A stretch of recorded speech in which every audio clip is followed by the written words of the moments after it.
안녕하세요. 하루 필수 말씀 충전 하필 큐티 조정환입니다. 오늘 함께 나눌 하나님 말씀은 민수기 19장 11절에서 22절까지 말씀입니다.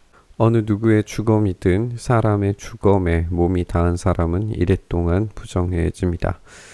우리가 16장 이 고라 반역의 사건으로 인해서 14,700명의 사람이 죽었다라고 하는 사실을 알고 있습니다. 이것은 결코 작은 숫자가 아니고 공동체 전체에서 볼 때 반드시 가까운 사람 중에 누군가는 이 죽음과 연계되어져 있으리라고 하는 점을 우리가 짐작해 볼 수 있습니다. 우리가 함께 생각해 본 것처럼 이스라엘 공동체 안에서 이 반역이 뿌리 깊게 놓여져 있었다는 것은 우리가 잘 알고 있는데, 이 죽음도 그러하리라는 것을 생각해 볼 때 여기에 이 사람의 주검에 몸이 닿은 사람이 부정하다라고 하는 이 이야기는 공동체 전체가 지금 이 반역으로 인한 심판에서 어떻게 다시 긍휼로 거룩한 존재로 나아가게 될 것인가에 대한 시작과 그 방향성을 알려주는 그런 이야기로 생각을 해볼 수 있습니다. 이 공동체는 다시 이렇게 거룩을 향하여서 나아갈 수 있도록 이 정결의 단계가 필요한 상태입니다. 사흘째 되는 날과 일흘째 되는 날 붉은 암송아지를 불사른 죄를 탄 물로 스스로 정결하게 하여야 한다. 그러면 정하게 될 것이다. 그러나 그가 사흘째 되는 날과 일흘째 되는 날에 자기의 몸을 정결하게 하지 않으면 그냥 부정한 존재로 남게 됩니다. 여기에 우리가 이제 어제 함께 살펴본 붉은 암송아지가 나오죠. 이들을 정결하게 하는 방법은 진영 밖에서 불태웠던 그 붉은 암송아지의 재를 사용하는 겁니다. 이 붉음이라고 하는 것이 이 생명을 상징하는 피와 연결되어져 있다는 것을 우리가 함께 나눴었는데요. 또 가까운 사람들을 이 묻었던 광야의 땅, 그 땅의 색깔을 생각할 때 죽음을 생각을 하고 연상하게 만들기도 했을 겁니다. 그러니까 이 생명이 죽어가는 어떤 그런 모습인 것이고, 붉은 암송아지가 태워지고 재가 됨으로써 이 생명이 죽음의 존재로 변화되는 어떤 그런 것들을 상징하는 그런 모습이었을 겁니다. 생기 있게 살아있던 이스라엘의 이 죽음과 부정이 전염되어 있는 상태에서 이 붉은 암송아지가 그런 것들을 상징해내는 것을 우리가 보게 됩니다. 누구든지 주검 곧 죽은 사람의 몸에 닿고도 스스로 정결하게 하지 않은 사람은 주의 성막을 더럽히는 사람이다. 그 사람은 반드시 이스라엘에서 끊어져야 된다.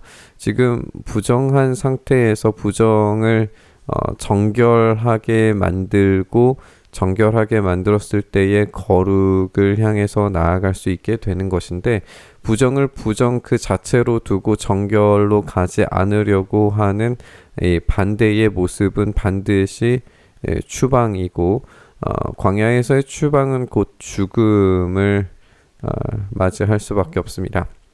그러니까 지금 이 부정의 상태는 그 자체로서의 문제가 아니라 이 부정을 해결하려고 하지 않는 시도가 훨씬 더 큰 문제라는 것을 우리가 확인을 해볼 수 있습니다. 이 부정은 정결함으로 나아가야 합니다. 그리고 이 정결에서 거룩함으로 더 나아가야 됩니다.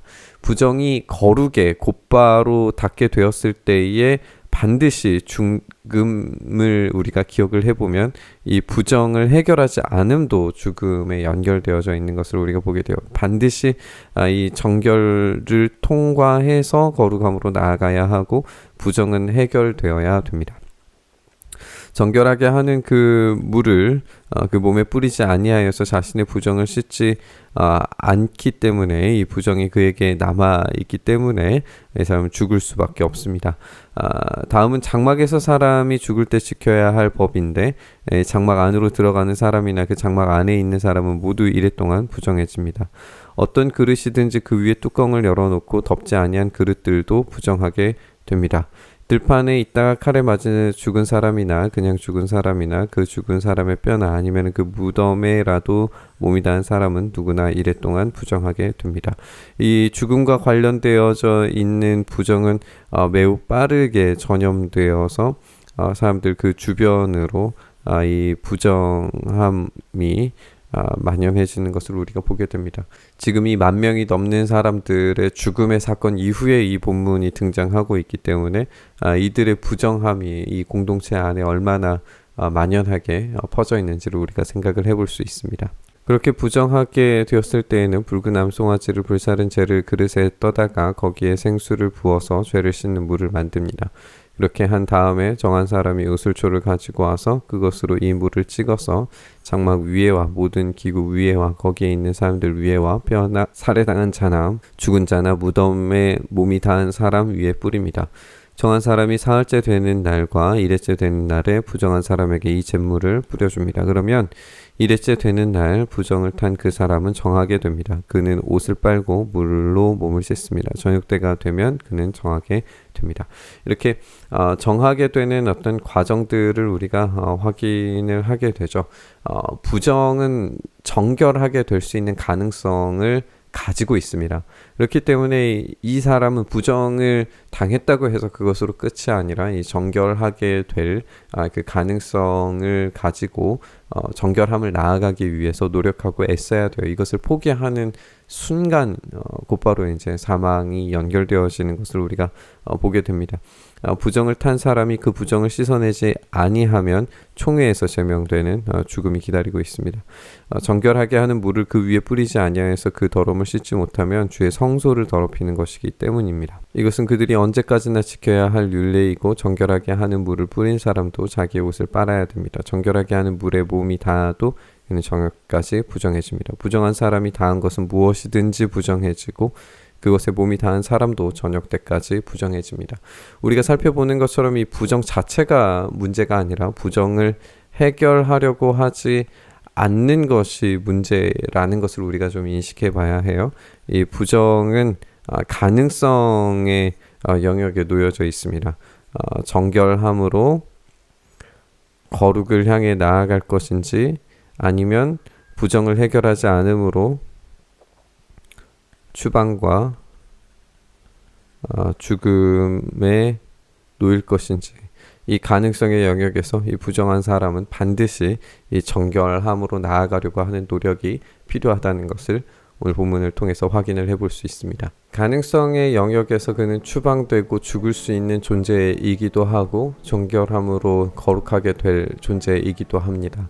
그 사이에 이미 불태워진 이 붉은 암송아지가 있습니다. 대신 지불된 그 심판과 죽음의 부정함을 딛고 거룩으로 나아갈 방향 전환이 이 붉은 암송아지를 통해서 이루어지는 것을 우리가 보게 됩니다. 예수님의 십자가가 바로 이 방향 전환을 보여줍니다. 십자가는 추방되고 죽을 수밖에 없는 존재에서 다시금 거룩함과 영원한 삶을 향한 완전한 방향 전환을 일으킵니다. 십자가의 대속과 구원의 은혜 없이 우리는 부정함 그 자체일 수 있습니다. 그러나 우리가 오늘 본문을 생각하면서 묵상해 보면 십자가를 통하여서 그 완전한 방향 전환을 이루고 더 깊은 거룩을 향하여서 우리가 나아가기를 사모하면서 그렇게 나아간다면 우리 주님께서 기꺼이 우리를 그 정결과 거룩의 자리로 초대하시고 은혜의 보좌 앞으로 나아갈 수 있게 하신다는 사실을 우리가 기억하게 됩니다. 히브리서가 이야기하는 것처럼 이 송아지의 피도 그런 정도의 효과를 낸다면 우리 주님께서 자기를 스스로 내어주신 분의 그 희생이라면 우리를 정결하지 못하게 할 이유가, 거룩함으로 나아가지 못하게 할 이유가 없습니다. 그것을 해결하기 위해서 몸부림치며 우리의 부정을 인정하며 십자가를 붙들고 방향 전환을 이루는 사람은 마침내 거룩을 향하여서 나아갈 수 있게 되고 은혜를 얻게 되겠지만 그 부정을 인식하지 못한 채 그대로 내버려 두면 추방당하고 죽을 수밖에 없는 그 정죄된 자리로 나아갈 수밖에 없습니다.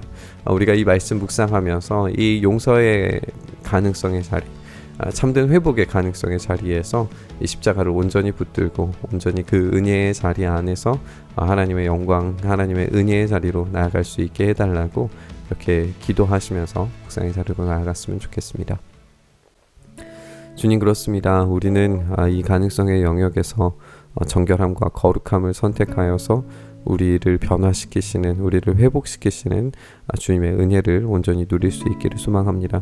우리가 본질적으로 반역자의 모습으로 살아가는 이 어리석고 연약한 인생의 모습에서 오로지 주님을 선택함으로 온전함으로 나아갈 수 있는 삶으로 나아가도록 주여 오늘도 우리를 붙드시고 인도하여 주시옵소서. 이렇게 우리와 함께 하셔서 놀라운 은혜 제공해 주시기를 간절히 바라고 소망하며 우리 주님 예수님 이름으로 기도드리옵나이다. 아멘.